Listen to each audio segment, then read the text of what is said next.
السلام عليكم ورحمة الله وبركاته. أهلا بكم في مطبخ ماما مليكة. وصفتنا لليوم وصفة المناقيش بالجبنة والزعتر والمحمرة. وصفة كتير طيبة وعجين كتير سهل، بس تابعوا معي الخطوات وأتمنى لكم فرجة ممتعة.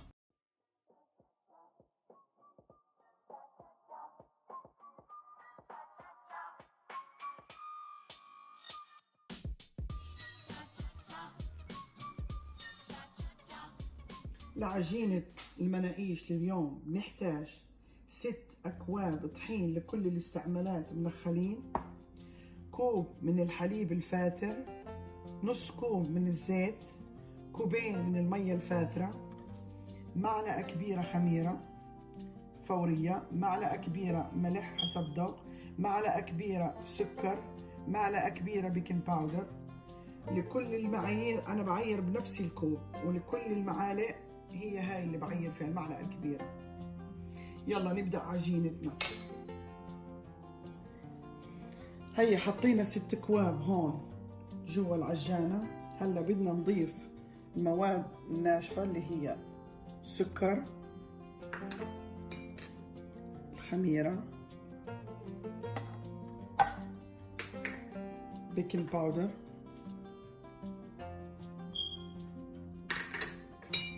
الملح بنحطه بجهة تانية. هلا بنخلطهم.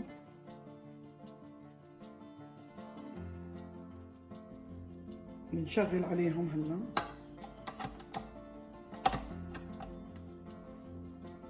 هلا بنضيف الزيت، نشغل عليه بالأول.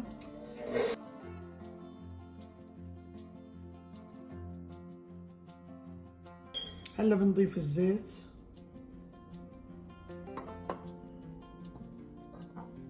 ونعجنهم مع الزيت مع بعض. هاي الطريقة بتخليهم ايش؟ تضطر العجينة لما تخلط الزيت مع الطحين شوي تخليهم بس هيك يتبسبس، بعدين بتضيف الحليب الدافي والمي. هلا بنشغل عليهم سرعة بطيئة. هلا رقم 2.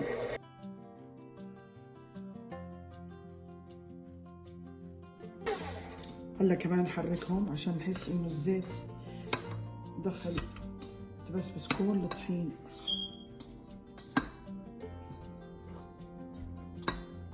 نعاود نشغل عليهم.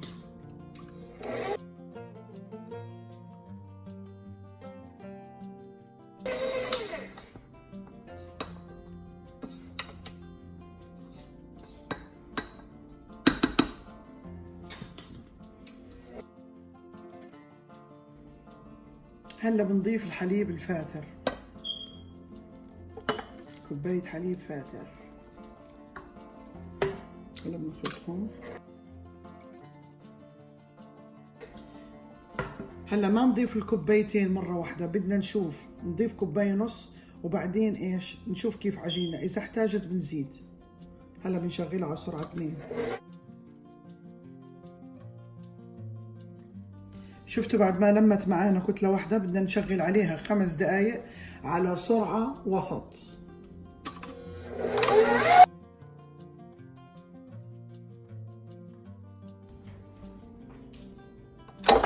أنا بدي أوقفها وأورجيكم. شايفين العجينة كيف صارت؟ شايفين؟ لما تصير هيك خلاص العجينة جاهزة. هلا بنلمها وبنرجع لكم. هي عجينتنا بعد ما زهجت.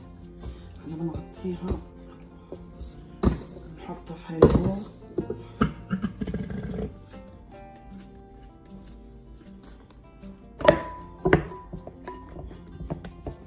شايفين كيف طرية؟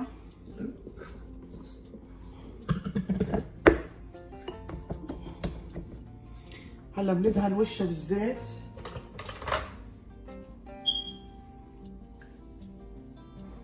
عشان ما تنشف معانا.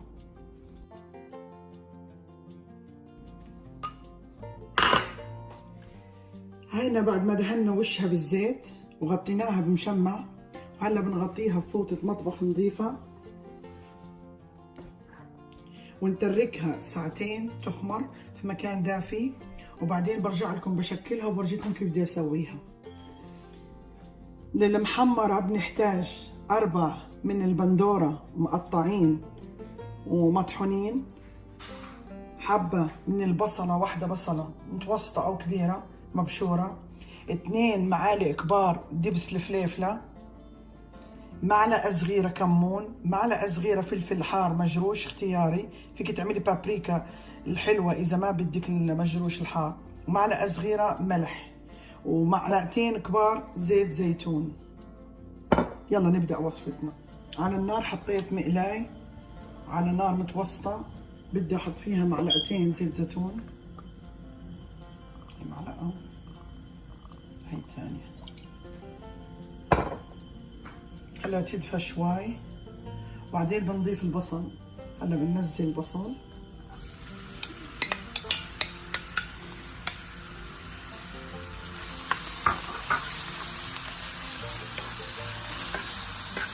هي نقلبه لحد ما يدبل، وبعدين بندير عليه البندورة. هي بعد ما دبل البصل معانا بنضيف عليه طماطم معصورة،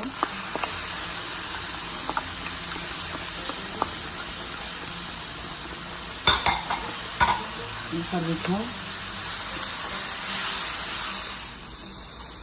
نقلبهم نار وسط. هلا بندير الفليفلة تبعتنا، دبس الفليفلة،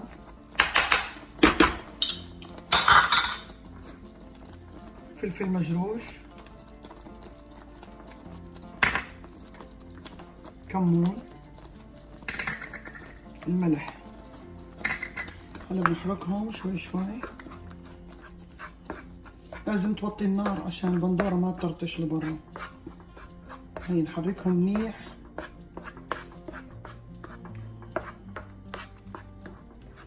لما نقيش الجبنة بنحتاج كوب جبنة نابلسية مفرومة، كوب جبنة موتزاريلا، معلقتين كبار سمسم، وبيضة واحدة، وشوية زيت زيتون. بالنسبة للجبنة فيكي تخلطي أي جبنة أنت بتحبيها، بس لازم تحطي معاه جبنة موتزاريلا. أنا هون خلطت الجبنة النابلسية البيضة بعد ما حليتها. فيكي تخلطي الأشقوان أو الحلوم أو أي جبنة أنت بتحبيها.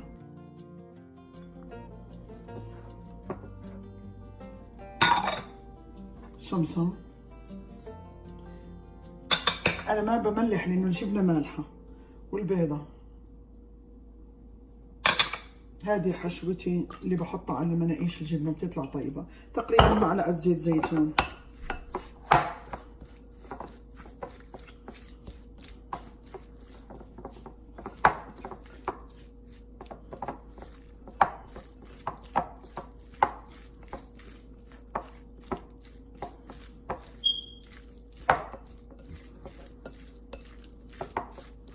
هذه الجبنة بتكفي الكمية. أنا هاي العجينة اللي عملت،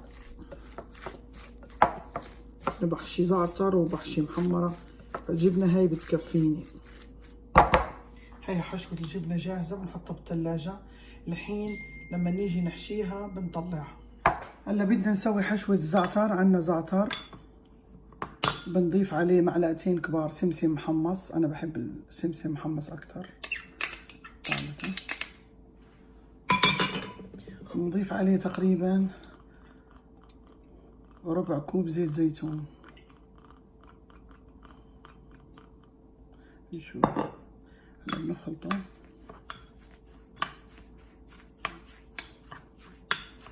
بس بده زيت.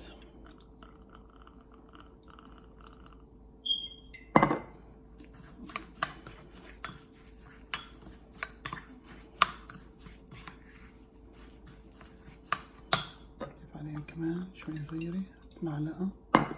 خلص هلا بيكون الزعتر جهز معانا، وهاي حشوة الزعتر.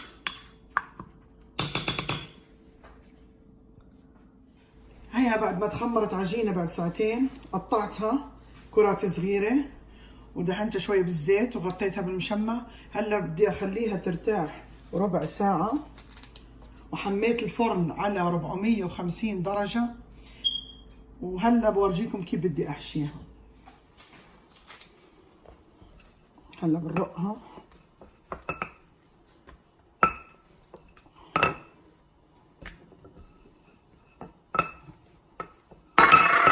شايفين بخليها نخميلة شوي. هلا بنرفعها على القلاية. هي بنحط عجينتنا هيك، نحط عليها الجبنة.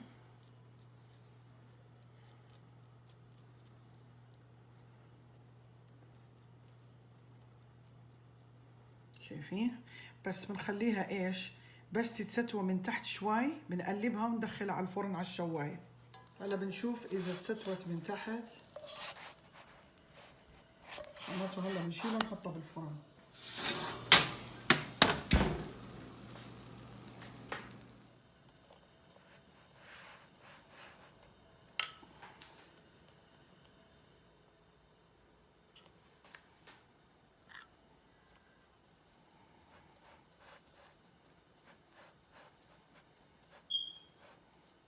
الزعتر ما بده شواية كتير، يا دوب بدها تطلعوه، دخلوه طلعوه بسرعة.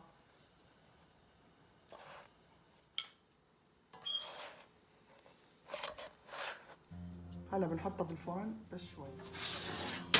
هي هالزعتر شايفين؟ ما خليتها كتير، الزعتر ما بدهاش كتير.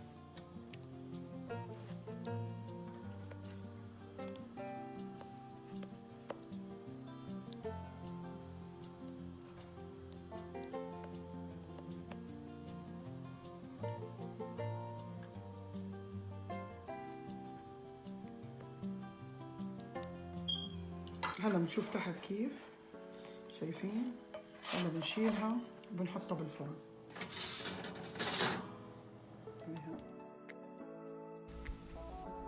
هيهم مناقيشنا بعد ما جهزوا. ان شاء الله وصفة اليوم تعجبكم وتجربوها، ولا تنسوني باللايك والاشتراك والشير مع الأصدقاء. وشكرا على مشاهدتكم، ونراكم فيديو قادم إن شاء الله.